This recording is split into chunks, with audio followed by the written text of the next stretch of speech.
السلام علیکم ورحمۃ اللہ وبرکاتہ نحمدہ ونصلی علی رسولہ الکریم اما بعد فاعوذ باللہ من الشیطان الرجیم قال اللہ تعالی فی القرآن المجید بسم اللہ الرحمن الرحیم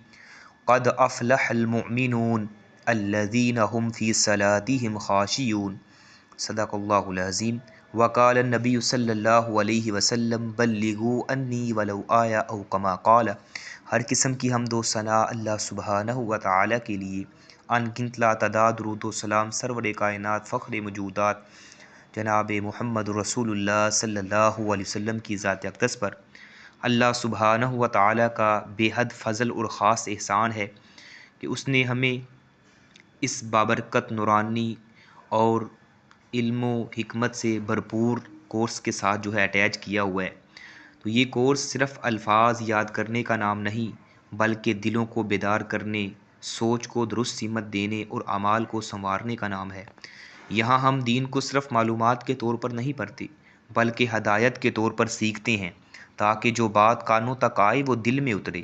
اور جو دل میں اترے وہ کردار میں ڈھل جائے۔ علم کی اصل قدر اسی وقت سامنے آتی ہے جب وہ عمل کی شکل اختیار کر لے، اور عمل کی خوبصورتی تب ہے جب وہ سنت کے مطابق ہو۔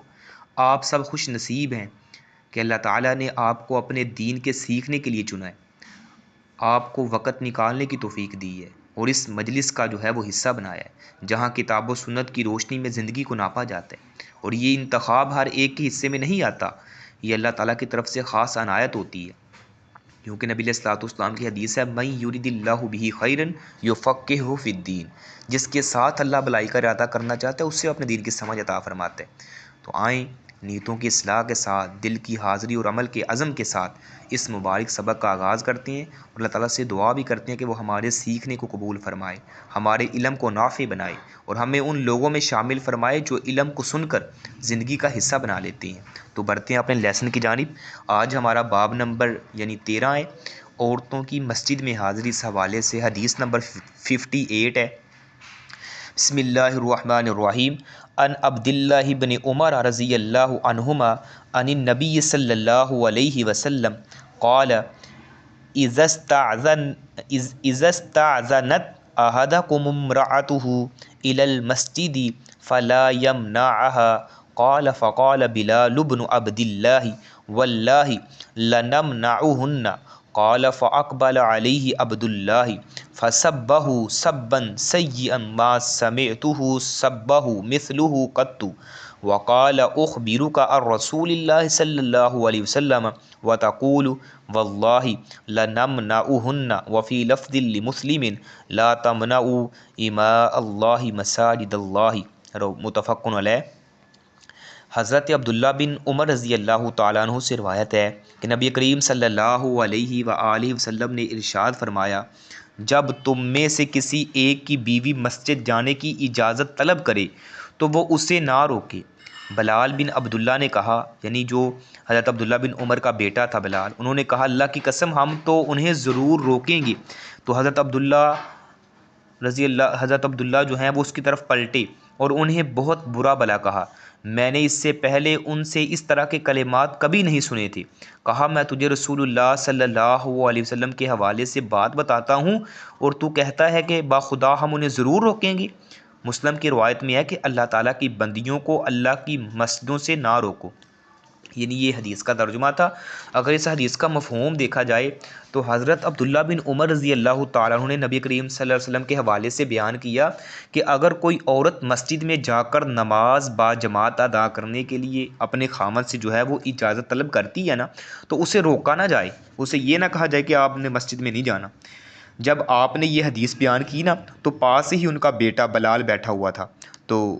اس نے کہا کہ ہم تو عورتوں کو مسجد میں جانے سے ضرور روکیں گے، کیونکہ حالات وہ نہیں رہے، یعنی حالات وہ چینج ہو گئے ہیں۔ پہلے زمانے میں نبی علیہ الصلوۃ والسلام کے زمانے میں حالات کچھ اور تھے، تو اب حالات وہ نہیں رہے، تو اس لیے ہم تو نہیں ان کو بھیجیں گے۔ تو نبی علیہ الصلوۃ والسلام کے زمانے میں لوگ جایا کرتی تھی، خواتین مسجد میں جا کے وہ نماز ادا کیا کرتی تھی جماعت کے ساتھ، لیکن حضرت عبداللہ بن عمر کے بیٹے نے اس چیز سے اپنے باپ کے سامنے یہ بات کہی کہ ہم نہیں ان کو ضرور منع کریں گے۔ تو وہ اپنے بیٹے کی بات سن کر وہ حضرت عبداللہ بن عمر جو ہیں وہ طیش میں آ گئے اور اسے برا بھلا کہنے لگے کہ میں تجھے رسول اللہ صلی اللہ علیہ وسلم کا فرمان سنا رہا ہوں اور تو اس کے خلاف زبان درازی کر رہا ہے، تجھے یہ جرت کیسی ہوئی ہے؟ یعنی اپنے بیٹے کو ڈانٹا، بھائی میں تجھے نبی علیہ الصلوۃ والسلام کی حدیث سنا رہا ہوں اور تو نبی علیہ الصلوۃ والسلام کی حدیث کے سامنے اپنی رائے بیان کر رہا ہے، اپنی عقل پیش کر رہا ہے کہ وہ زمانہ ٹھیک تھا، یہ زمانہ ٹھیک نہیں رہا، یعنی ان کو منع کیا۔ اور حضرت عبداللہ بن عمر چونکہ خود سختی سے سنت پر عمل پیرا ہوتے تھے، وہ برداشت ہی نہیں کر سکے کہ کوئی ان کے سامنے نبی علیہ الصلوۃ والسلام کے خلاف اپنے منہ سے کوئی بات نکالے، یعنی جو بندہ خود سنت پر عمل کرنے والا ہو نا، اس کے سامنے کوئی سنت کی خلاف ورزی کرے تو اسے غصہ آتا ہے، جیسے حضرت عبداللہ بن عمر کو غصہ آیا، بھائی تو میرا بیٹا ہے وہ ایک علیحدہ بات ہے، لیکن تو نبی علیہ الصلوۃ والسلام کی حدیث کے سامنے اپنی زبان درازی کرے گا، میں تجھے ڈانٹوں گا، تجھے برا بھلا کہوں گا اور تجھے منع کروں گا۔ تو اس حدیث سے احکام یہ نکل رہے ہیں کہ عورت جب نماز کی ادائیگی کے لیے مسجد جانے کی اجازت طلب کرے نا تو اسے اجازت دینا مستحب ہے۔ کوئی بھی خاتون مسجد جاتے ہوئے زیب و زینت اختیار نہ کرے، ہاں مسجد میں جاتے ہوئے زیب و زینت کو اختیار نہ کیا جائے تاکہ یہ کسی فتنے کا باعث نہ بنے۔ اور اس کے ساتھ یہ بھی حدیث میں یہ نکل رہا ہے کہ جو کوئی نبی کریم صلی اللہ علیہ وسلم کی سنت سے روح گردانی کرے اسے ڈانٹ پلائی جا سکتی ہے، اسے جو ہے منع کیا جا سکتا ہے، اسے برا بھلا کہا جا سکتا ہے کہ تو نبی علیہ الصلوۃ والسلام کی سنت کے سامنے، حدیث کے سامنے اپنی رائے اور عقل کو بیان کر رہا ہے۔ اور صحابہ اکرام کا طرز عمل یہ ہوا کرتا تھا، جب ان کے سامنے کوئی بات آ جاتی نا نبی علیہ الصلوۃ والسلام کی، انہوں نے پھر انہوں نے جو ہے وہ بات جب آ گئی ہے انہوں نے تسلیم کیا ہے اور بات کو جو ہے وہ مان کر تسلیم کر کے دکھایا ہے، اور یہ کہہ زبان سے قالوا سمعنا واطعنا کہ ہم نے سن بھی لیا ہے اور ہم نے مان بھی لیا ہے۔ ان کا طریقہ کار یہ ہوا کرتا تھا۔ اس حوالے سے اگر ڈسکس کی جائے تو بہت زیادہ احادیث ایسی ہیں جن میں یہ جو ہے وہ بات ہے کہ جب نبی علیہ الصلوۃ والسلام کے پاس ان کو نبی پاک کی کوئی حدیث پہنچتی ہے وہ اپنا فتویٰ، اپنا حکم واپس لے لیا کرتے تھے۔ اس حوالے سے ایک چھوٹی سی حدیث آپ کے سامنے گوشہ گزار کرنا چاہتا ہوں کہ حضرت عمر رضی اللہ تعالی عنہ نے ایک فیصلہ جو ہے وہ صادر کیا کہ جو ہاتھ ہوتا ہے نا انسان کا، اگر یہ کاٹ دیا جائے لڑائی کے وقت یا کسی اور موقع میں تو اس کی دیت جو ہوتی ہے وہ 50 اونٹ ہوتی ہے۔ تو حضرت عمر نے جو ہے یہ فتویٰ لکھوا کے پورے جو ہے وہ علاقے کی عدالتوں میں پہنچا دیا۔ ایک عدالت میں جو ہے وہ پہنچتا ہے تو وہاں پہ نبی علیہ الصلوۃ والسلام کے ایک صحابی بیٹھے ہوئے تھے، شاید حضرت نافع رضی اللہ تعالیٰ عنہ نے، جب انہوں نے فتویٰ جو ہے پڑھ کے دیکھا کہ یہ فتویٰ عمر کی طرف سے آیا ہے تو اس میں یہ لکھا ہے کہ جو ہے وہ نبی علیہ الصلوۃ والسلام کی حدیث تو یہ ہے کہ 5 انگلیوں کی دیت جو ہے وہ برابر ہے۔ تو حضرت عمر رضی اللہ تعالیٰ نے فتویٰ یہ لکھا ہے کہ اگر یہ انگوٹھا کاٹا جائے تو اس کی دیت جو ہے وہ 15 اونٹ ہے، اس کے ساتھ والی جو فنگر ہے اس کی جو ہے وہ یعنی شاید 12 اونٹ ہے، 10 اونٹ ہے، 9 اونٹ ہے، 6 اونٹ ہے، اس طرح نا انہوں نے فتویٰ جو ہے وہ جاری کیا۔ تو جب حضرت نافع نے پڑھا کہ نبی علیہ الصلوۃ والسلام کی حدیث تو یہ کہتی ہے کہ 5 انگلیوں کی دیت برابر ہے، انہوں نے جلدی سے سواری لی اور حضرت عمر رضی اللہ تعالیٰ عنہ کی عدالت میں پہنچے، بھئی آپ نے یہ فتویٰ جاری کیا ہے؟ جی میں نے کیا ہے۔ یہ مہر آپ کی لگی ہوئی ہے؟ جی میری لگی ہوئی ہے۔ فرمایا نبی علیہ الصلوۃ والسلام کی حدیث ہے کہ 5 انگلیوں کی دیت برابر ہے اور آپ جو ہے یہ فتویٰ جاری کر رہے ہیں کہ انگوٹھے کی دیت جو ہے وہ 15 اونٹ ہے، اس کے ساتھ والی فنگر کی بھی 15 اونٹ ہے، اس کے ساتھ والی کی 9 اونٹ، 6 اونٹ، اس طرح کے آپ نے فتویٰ جاری کیا ہے۔ کہنے لگے بھئی میرے پاس حدیث کا علم نہیں تھا تو اس وجہ سے میں نے اپنی قیاس اور عقل کے حساب سے یہ جو ہے وہ فنگر کی دیت مقرر کیا کہ انگوٹھا طاقتور زیادہ ہے اس لیے اس کی 15 اونٹ کر دی۔ اس طرح انہوں نے اپنی بات بتائی تو حضرت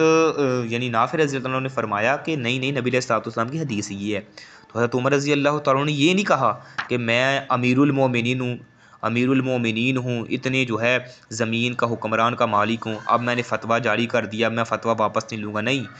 کاتب کو بلوایا، فرمایا یہ فتویٰ جو میں نے جاری کیا نا اس کے اوپر لکھو نبی علیہ الصلوۃ والسلام کی حدیث یہ ہے،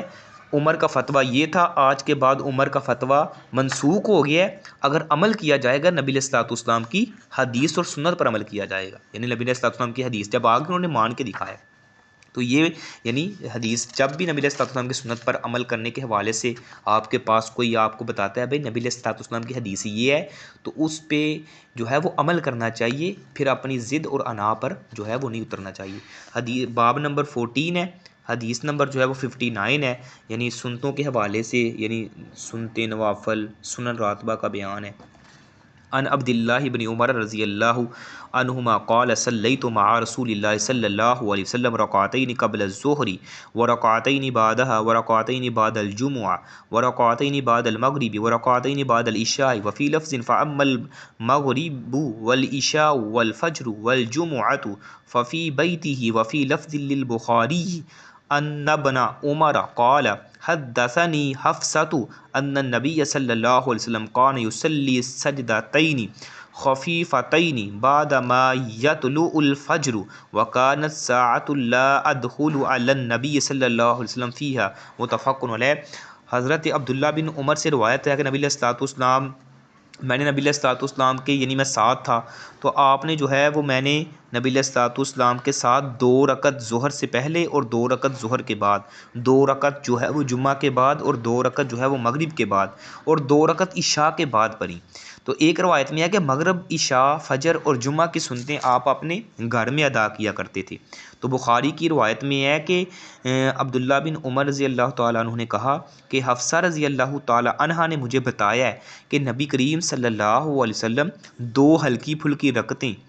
طلوع فجر کے بعد پڑھا کرتے تھے، اور یہ ایک ایسی گھڑی تھی کہ میں اس وقت نبی کریم صلی اللہ علیہ وسلم کے ساتھ یعنی خدمت میں حاضر نہیں ہوتا تھا۔ یہ بھی حدیث بخاری اور مسلم کی ہے۔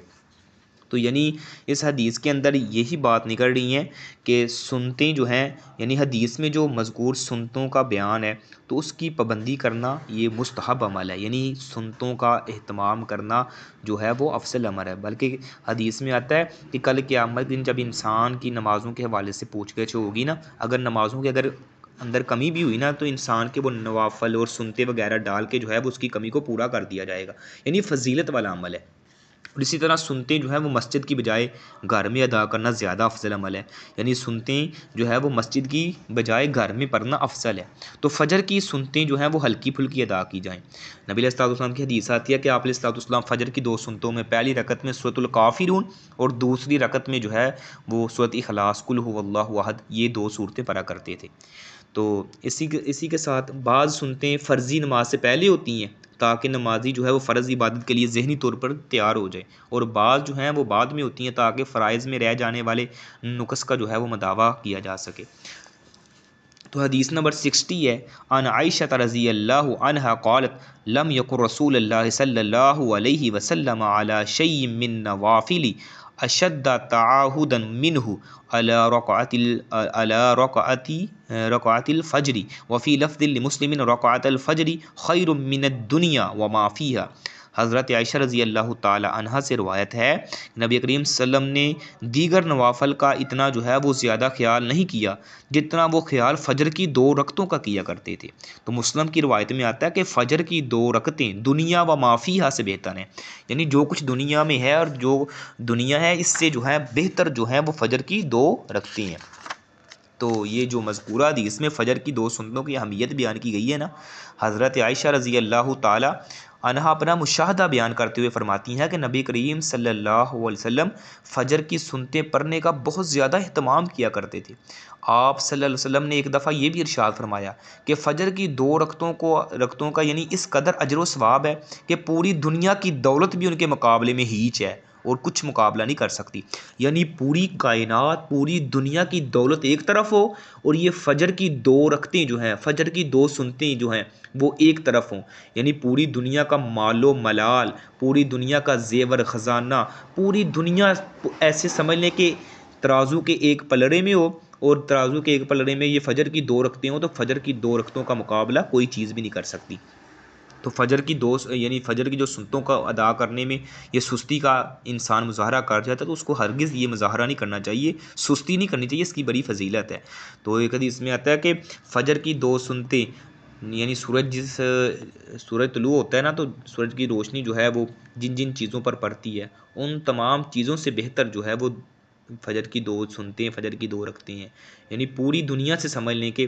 بہتر اور افضل جو ہیں وہ فجر کی 2 سنتیں ہیں۔ تو فجر کی سنتیں اجر و ثواب کے اعتبار سے پوری دنیا کی دولت سے بہتر ہیں۔ نبی کریم صلی اللہ علیہ وسلم نے فجر کی سنتوں کا جتنا خیال کیا کرتے تھے نا اتنا خیال دیگر نوافل کا نہیں کرتے تھے، یعنی فجر کی 2 رکعتوں کے ساتھ آپ علیہ السلام کو خصوصی محبت اور خصوصی پیار تھا اور ان کو ہر حال میں جو ہے وہ ادا کیا کرتے تھے۔ باب نمبر 15 ہے، اذان اور اقامت کے حوالے سے حدیث نمبر 61 ہے، ان انس بن مالک رضی اللہ عنہ قال امر بلال ان یشفع الاذان ویوتر الاقامہ، متفق علیہ۔ حضرت انس بن مالک سے روایت ہے کہ حضرت بلال کو حکم دیا گیا، نبی علیہ الصلوۃ والسلام نے فرمایا کہ حضرت بلال کو حکم دیا گیا، حضرت انس بن مالک فرماتے ہیں کہ حضرت بلال کو حکم دیا گیا کہ وہ اذان دوہری کہیں اور اقامت جو ہے وہ اقہری کہیں، یعنی حضرت بلال کو اذان کے کلمات دو اور اقامت کے کلمات جو ہیں وہ ایک ایک کہنے کا نبی کریم صلی اللہ علیہ وسلم کی طرف سے حکم دیا گیا تھا۔ تو نماز کے لیے اذان دینا جو ہے وہ فرض کفایہ ہے، جیسا کہ ایک حدیث میں مذکور ہے فَلْيُؤَذِّن لَكُمْ أَحَدُكُمْ، چاہیے کہ تمہارے لیے تم میں سے کوئی ایک اذان دے۔ تو اذان کا حکم مردوں کے لیے مخصوص ہے، خاص یعنی مردوں کے ساتھ ہے، عورتیں اس حکم سے جو ہے وہ مستثنیٰ ہیں، جیسا کہ بہقی میں حدیث آتی ہے کہ عبداللہ بن عمر کے حوالے سے یہ روایت ہے کہ لیس علی النساء اذان ولا اقامہ، یعنی جو خواتین ہیں وہ نہ ہی ان کے ذمے اذان ہے اور نہ ہی ان کے ذمے اقامت ہے۔ تو حضرت بلال کی اذان جو ہے وہ 15 جملوں پر، اقامت جو ہے وہ 11 جملوں پر مشتمل ہوتی تھی، یعنی جو اذان کے جملے تھے وہ 15 ہوا کرتے تھے اور اقامت کے جو ہیں وہ 11 ہوا کرتے تھے، یعنی اذان کے پہلے 4 مرتبہ اللہ اکبر اللہ اکبر اللہ اکبر اللہ اکبر، 2 مرتبہ اشہد ان لا الہ الا اللہ، 2 مرتبہ اشہد ان محمد الرسول اللہ، پھر 2 مرتبہ حی علی الصلاۃ، پھر 2 مرتبہ حی علی الفلاح، پھر 2 مرتبہ اللہ اکبر اور 1 مرتبہ لا الہ الا اللہ کہا جاتا تھا۔ جبکہ تکبیر جو ہوتی ہے نا، یعنی نماز کھڑی ہونے سے پہلے جو ہے امام جب مصلی پہ آتا ہے تو یعنی تکبیر کہی جاتی ہے، تو تکبیر کے جو کلمات ہوا کرتے تھے وہ 11 ہوا کرتے تھے، یعنی وہ کیسے 2 مرتبہ اللہ اکبر، اسی طرح 1 مرتبہ اشہد ان لا الہ الا اللہ، پھر 1 مرتبہ اشہد ان محمد الرسول اللہ، پھر 1 مرتبہ حی علی الصلاۃ، پھر 1 مرتبہ حی علی الفلاح، پھر 2 مرتبہ قد قامت الصلاۃ، پھر 2 مرتبہ اللہ اکبر اور آخر میں 1 مرتبہ لا الہ الا اللہ کہا جاتا ہے۔ تو دوہری اذان دینا بھی جائز ہے، اور وہ اس طرح ہوتی ہے کہ اشہد ان لا الہ الا اللہ اور اشہد ان محمد الرسول اللہ پہلے یعنی آہستہ آواز سے کہتے ہیں، تو پھر جو ہے دوبارہ ان کلمات کو دہرایا جاتا ہے، اشہد ان لا الہ الا اللہ، اشہد ان لا الہ الا اللہ، اشہد ان محمد رسول اللہ، اشہد ان محمد رسول اللہ، یہ کہہ کے پھر جو ہے دوسری دفعہ پھر آپ نے اشہد ان لا الہ الا اللہ کہنا، لیکن اس جب دوبارہ سٹارٹ کرنا ہے اشہد ان لا الہ الا اللہ تو اب جو ہے پہلی دفعہ سے زیادہ اونچی آواز سے ہونا چاہیے۔ تو یہ یعنی اذان اور اقامت کے حوالے سے بات تھی۔ تو حدیث نمبر جو ہے وہ 62 ہے، ان ابی جحیفۃ وحب بن عبد اللہ سوائی قال آتیت النبی صلی اللہ علیہ وسلم وهو فی قبۃ له حمراء من عدم قال فخرج بلال بوضوء فمن نازه ونائل قال فخرج النبی صلی اللہ علیہ وسلم وعلیہ حلۃ حمراء کأنی انظر الی بیاض ساقیہ قال فتوضأ وأذن بلال قال فجعلت أتتبع فعه ها هنا وها هنا يقول يمينا وشمالا حي على الصلاة حي على الفلاح ثم ركزت له أنزة فتقدم وصلى الظهر ركعتين ثم لم يزل يصلي ركعتين حتى رجع إلى المدينة۔ حضرت ابو جحیفہ وہب بن عبداللہ سوائی سے روایت ہے، کہتے ہیں کہ نبی کریم صلی اللہ علیہ وسلم کے پاس آیا اور آپ سرخ رنگ کے چمڑے کے خیمے میں تشریف فرما تھے، کہتے ہیں کہ حضرت بلال رضی اللہ تعالیٰ عنہ پانی لے کر جو ہیں وہ باہر نکلتے ہیں، تو بعض کو پانی کے چھینٹے میں اثر آئے اور بعض نے پانی پا لیا۔ نبی کریم صلی اللہ علیہ وسلم باہر تشریف لائے، آپ نے سرخ رنگ کا جو ہے وہ یعنی چوگا سمجھ لیں، لباس سمجھ لیں، وہ زیب تن کیا ہوا تھا، گویا کہ میں آپ کی پنڈلیوں کی سفیدی دیکھ رہا تھا۔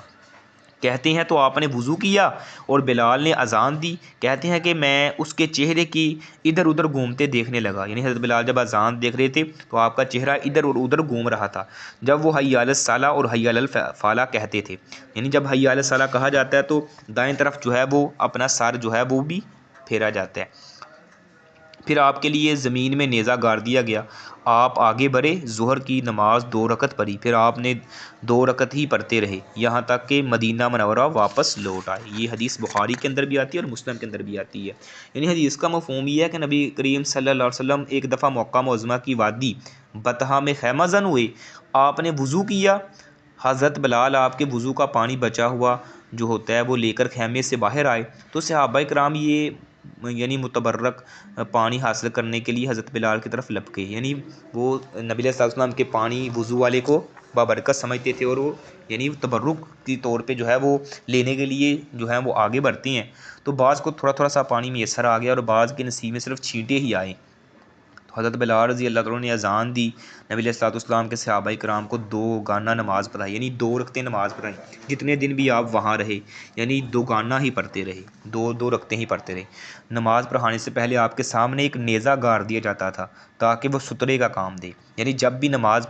کوئی ادا کرے تو اپنے سامنے سترا رکھا کرے، یہ نبی علیہ السلام کی سنت ہے، اور آپ علیہ السلام کا حکم بھی ہے کہ بھئی جب بھی نمازی جو ہے وہ نماز کو ادا کرے تو اپنے سامنے سترا رکھے۔ تو اذان کے دوران جو ہے وہ حی علی الصلاۃ کہتے ہوئے مؤذن اپنا چہرہ دائیں جانب موڑتا ہے، پھر حی علی الفلاح کہتے ہوئے بائیں جانب جو ہے وہ اس کو یعنی پھیرتا ہے تاکہ آواز جو ہے وہ ہر طرف جو ہے پھیل جائے، تو یہ حکمت ہے اس میں۔ اور اسی طرح دوسرا یہ ہے کہ دوران سفر جو ہے وہ 2 گانا یعنی 2 رکعتیں نماز پڑھنا یہ مستحب ہے، یعنی قضا نماز ادا کرنا، یعنی فجر کی نماز اگر قضا کرنی ہے تو وہ اس کی صرف 2 رکعتیں ہی پڑھے گا، ظہر کی بھی 2، عصر کی بھی 2، مغرب کی 3 ہے تو 3 ہی پڑھے گا، عشاء کی بھی 2 پڑھے گا۔ تو امام کا نماز پڑھاتے ہوئے اپنے سامنے سترا رکھنا یہ بھی مستحب عمل ہے۔ صحابہ کرام نبی کریم صلی اللہ علیہ وسلم کے ساتھ بے پناہ محبت تھی، آپ وضو کا بچا ہوا پانی حاصل کرنا اپنے لیے سعادت سمجھا کرتے تھے، اپنے لیے سعادت سمجھا کرتے تھے۔ تو اسی طرح حدیث نمبر جو ہے بس 63 ہے، عن عبد اللہ بن عمر رضی اللہ عنہما عن رسول اللہ صلی اللہ علیہ وسلم انہ قال ان بلالا یؤذن بلیل فکلوا واشربوا حتی یؤذن ابن ام مکتوم، متفق علیہ۔ حضرت عبداللہ بن عمر سے روایت ہے کہ نبی علیہ السلام نے ارشاد فرمایا کہ بلال رات کو اذان دیتا ہے تو تم کھانا کھا لیا کرو یہاں تک کہ عبداللہ بن ام مکتوم اذان دے۔ یہ حدیث بخاری کے اندر بھی آتی ہے اور مسلم کے اندر بھی آتی ہے۔ یعنی حدیث کا مفہوم کیا ہے کہ نبی کریم صلی اللہ علیہ وسلم نے اذان کے لیے 2 صحابہ کو متعین کیا ہوا تھا، حضرت بلال رضی اللہ تعالیٰ عنہ اور حضرت عبداللہ بن ام مکتوم کو، یعنی یہ 2 صحابی تھے۔ تو حضرت بلال جو ہیں وہ لوگوں کو جگانے اور نماز کے لیے تیار کرنے کی غرض سے جو ہے وہ صبح کاذب کو اذان دیتے تھے، یعنی تہجد کے وقت اذان دیا کرتے تھے۔ اسی دوران اگر کسی نے سحری کھانا ہوتی تو وہ اس سے فارغ ہو لیتا، اور پھر صبح صادق طلوع ہوتے ہی حضرت عبداللہ بن ام مکتوم اذان دیتے، یعنی فجر کی جو اذان ہے۔ تو اس اذان کو سنتے ہی جو ہے وہ لوگ کھانا پینا بند کر دیا کرتے تھے۔ تو اس حدیث کے اندر جو ہے یہ چیزیں بیان ہو رہی ہیں۔ تو اس حدیث سے یعنی یہی احکام نکل رہے ہیں کہ ایک مسجد میں 2 مؤذن جو ہے وہ بھی مقرر کیے جا سکتے ہیں، نبینہ مؤذن بھی مقرر کرنا یہ بھی جائز ہے، اور اسی طرح لوگوں کو بیدار کرنے کے لیے طلوع فجر سے پہلے اذان بھی کہی جا سکتی ہے، تہجد کی جو ہے وہ اذان۔ تو اسی طرح خبر واحد پر عمل کرنا جائز ہے بشرطے کہ خبر دینے والا جو ہے وہ قابل اعتماد ہو۔ حدیث نمبر 64 ہے، عن ابی سعید الخدری رضی اللہ عنہ قال قال رسول اللہ صلی اللہ علیہ وسلم اذا سمعتم المؤذن فقولوا مثل ما یقول، متفق علیہ۔ حضرت ابو سعید خدری سے روایت ہے، نبی کریم صلی اللہ علیہ وسلم نے ارشاد فرمایا کہ جب مؤذن کو سنو تو اسی طرح کہو جس طرح وہ کہتا ہے، یعنی نبی علیہ السلام کا یہ ارشاد ہے کہ جب کسی کو اذان دیتے ہوئے سنو تو اس کا جواب دیا کرو، یعنی جس طرح وہ اذان کے کلمات پکارتا ہے نا تو سن کر تم بھی اس کی طرح کلمات کہا کرو، یعنی مؤذن کا جواب دینا شرعاً مستحب عمل ہے۔ جواب دینے والا مؤذن کا کلمہ سنے پھر وہ کلمات کو جو ہے وہ دہرائے، تو جواب دینے والا اپنے کام میں مشغول رہتے ہوئے بھی اذان کا جواب دے سکتا ہے، اس لیے کام ترک کرنا ضروری نہیں ہے۔ تو جواب دینے والا جب مؤذن کی زبان سے حی علی الصلاۃ اور حی علی الفلاح کے کلمات سنے نا تو پھر اس کے جواب میں لا حول ولا قوت الا باللہ کہنا ہے۔ یہ روایت جو ہے صحیح مسلم میں حضرت عمر بن خطاب سے یعنی آتی ہے۔ تو آج ہمارے معاشرے میں کیا ہوتا ہے، اگر اذان ہو رہی ہو نا تو ہم باتوں میں مشغول ہیں، اپنی باتوں میں یعنی گپ شپ لگا رہے ہوتے ہیں، تو اذان کی یعنی تعظیم ہی نہیں کی جاتی۔ تو جب مؤذن اذان دیتے ہیں نا خاموشی کے ساتھ اذان سنتے ہیں، تو جو کلمات مؤذن دہرا رہا ہے تو آپ بھی پیچھے پیچھے جو ہے وہ کلمات دہرائیں، لیکن جب یہ مؤذن حی علی الصلاۃ حی علی الصلاۃ حی علی الفلاح اور حی علی الفلاح کہتا ہے نا تو یہ کلمات نہیں دہرانے، ان کی جگہ آپ نے لا حول ولا قوت الا باللہ کہنا ہے، باقی الفاظ ویسے ہی دہرائے جائیں گے۔ تو اذان سننے کے بعد یہ دعا پڑھی جائے، اللہم رب هذه الدعوة التامة والصلاة القائمة آت محمدا الوسیلة والفضیلة وابعثه مقاما محمودا الذی وعدته۔ بخاری شریف میں روایت آتی ہے حضرت جابر بن عبداللہ سے کہ آپ علیہ الصلوۃ والسلام نے ارشاد فرمایا جس نے اذان سن کر یہ دعا پڑھی نا اس کے لیے جو ہے وہ میری شفاعت جو ہے وہ واجب ہو جاتی ہے. یعنی کتنا عظیم عمل ہے اگر کوئی اذان سننے کے بعد یہ کلمات دہراتا ہے، یعنی اپنی زبان سے یہ دعا پڑھتا ہے، تو نبی علیہ الصلوۃ والسلام کل قیامت کا دن ہوگا اس کے لیے یعنی کیا کریں گے، یعنی اس کی شفاعت کریں گے، اس کے لیے سفارش کریں گے کہ اللہ جو ہے وہ اس کو میرا ساتھ جو ہے وہ عطا فرمائے. تو اگر دیکھا جائے آج کی ان تمام احادیث کو سامنے رکھا جائے تو ہمیں یہ پیغام مل رہا ہے، مجموعی پیغام یہ کہ اسلام جو ہے وہ عبادت کو توازن، حکمت اور آسانی کے ساتھ منظم کرتا ہے. عورتوں کے مسجد میں آنے سے نہ روکنا اس بات کی دلیل ہے کہ دین عورت کو روحانی فضا سے محروم نہیں کرتا، بلکہ حیا، وقار اور شریعت کے دائرے میں اجتماعی عبادت کی اجازت دیتا ہے. تو سنتیں وغیرہ خصوصاً فجر کی 2 رکعتیں ہمیں یہ سکھاتی ہیں کہ نفل عبادات یعنی نفل عبادات میں بھی تسلسل ایمان کی زندگی ہے. اذان اور اقامت کے احکام بتاتے ہیں کہ اسلام ہمیں یعنی عبادت صرف فعل نہیں ہے بلکہ ایک منظم اعلان ہے، اجتماعی شعور اور وقت کی پابندی کا نام ہے. مؤذن کی آواز کا جواب دینا دلوں کو اللہ کے ذکر سے جوڑتا ہے، اور فجر کی اذان کے اوقات کا فرق یہ سبق دیتا ہے کہ دین انسان کو ضرورتوں اور سہولتوں کا لحاظ رکھتا ہے. الغرض یہ تمام احادیثیں جو ہیں وہ ہمیں ایک ایسا علمی نظام دیتی ہیں کہ جس میں عبادت خشوع کے ساتھ بھی ہے اور آسانی کے ساتھ بھی ہے، انفرادیت بھی ہے اور اجتماعیت بھی ہے، روحانیت بھی ہے اور نظم بھی ہے. تو عبادت وہی زندگی یعنی عبادت وہی زندہ رہتی ہے جو سنت کے سانچے میں ڈلے اور اخلاص کے رنگ میں رنگی ہو. جو دل اذان کی آواز پر لبیک کہہ دے اس کا راستہ نماز تک خود بخود ہموار ہو جاتا ہے. تو اللہ تعالیٰ ہمیں ان احادیث کے فہم کے ساتھ عمل کی توفیق عطا فرمائے اور ہمارے گھروں اور مسجدوں کو ذکر اور نماز سے آباد فرمائے اور ہمیں دین کی آسانیوں کو اپنانے والا بنائے. جزاکم اللہ. سبحانک اللہم ربنا وبحمدک ونشہد ان لا الہ الا انت نستغفرک ونتوب الیک. السلام علیکم ورحمۃ اللہ وبرکاتہ.